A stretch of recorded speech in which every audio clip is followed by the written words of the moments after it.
In 2018, 70 women have died from family and domestic violence nationally.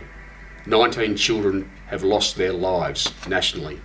In the town of Port Hedland in 2018, police have responded to 1,210 incidents of domestic violence.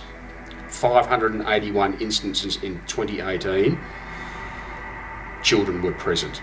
On average, at least one woman a week is killed by a partner or former partner in Australia. In 2018, we have exceeded this number. Well, what concerns me most is that, this culture of domestic violence and family violence has become such a norm that we've often swept the conversation completely under the rug.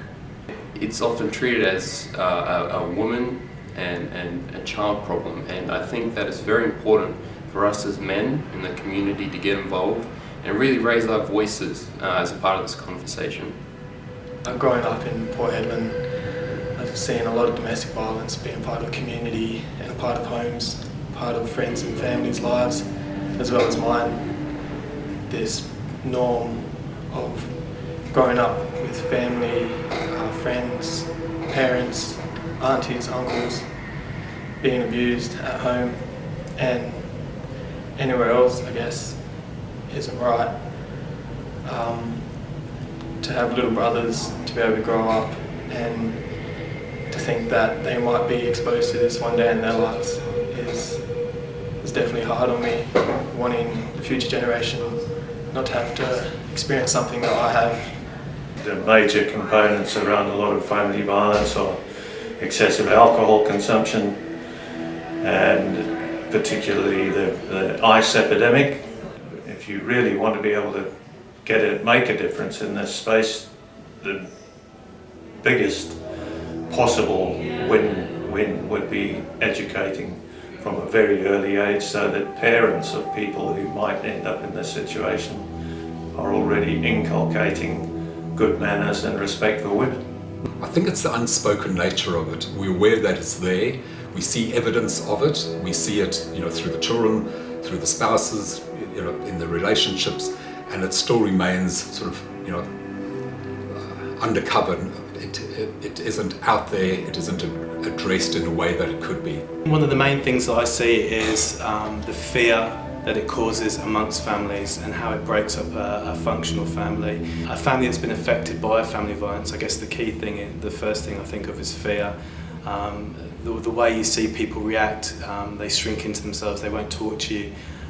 It's not just physical abuse, it's also mental and emotional abuse. Family violence is one of these things that's been brushed under the carpet for so long. Family violence, as part of our history as a human race, has been something that's happened behind closed doors. I really feel that's something that needs to be brought out into the light. It needs to no longer be hidden. People need to talk about it and be honest with each other about it. Don't be scared to tell people what's going on, how you're feeling. If you talk to the police, it is in confidence, and we will act on your behalf in a positive way. We are here to support you and we will help you. A lot of men are scared to come forward for feeling like they're looking like they're weak, but you're not weak for coming forwards and getting the support that you need. It's actually a sign of strength to be able to deal with these people that are offenders, bring them to light and bring them to justice. Men take a lot on board, and it builds up and builds up and builds up, and then it explodes, and they don't have that support network, or they're not prepared to reach out and ask for it. So if you are feeling that way, lean on a mate, lean on a family member, and talk to someone. Try and get it out in the open, because it's the best way that you can sort of try and deal with it. Hedland says no to family violence. Hedland says no to family violence. Hedland says no to family violence. Hedland says no to family violence. Hedland says no to family violence. Hedland says no to family violence.